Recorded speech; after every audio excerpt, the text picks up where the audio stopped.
నమస్తే నా మైదుగురు నుంచి కాజిపేటకు వెళ్ళే బైపాస్లో మన కుమ్మరకొండల దగ్గర చూడండి అన్న ఎంత ఘోరం జరిగిందో. లారీ అయితే కింద పడిపోయింది. అది ఏమైందో ఏం జరిగిందో, మళ్ళీ ప్రాణాపాయం ఏమన్నా జరిగిందో లేదంటే చిన్న చిన్న దెబ్బలతో బయటపడ్డారో తెలియదు, కానీ చూడడానికి అయితే చాలా ఘోరంగా ఉందన్న. చూడండి మీరే.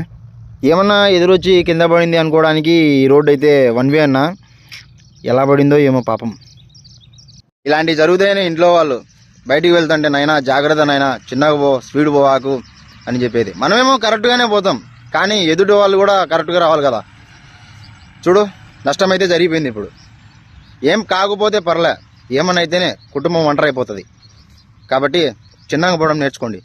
ఒకవేళ పంది కానీ కుక్క కానీ దూరిందనుకో, స్పీడ్ మీద ఎంత దూరంలో పోయి పడతామో మనకే తెలియదు. అదే స్లోగా పోతామనుకో చిన్న చిన్న దెబ్బలతో బయటపడవచ్చు, మళ్ళీ ఇంటికి పోవచ్చు. కాబట్టి ఆలోచించి దావమ్మటి ముందు వెనక చూసుకుంటా చిన్నగా పోవడం నేర్చుకోండి ప్లీజ్.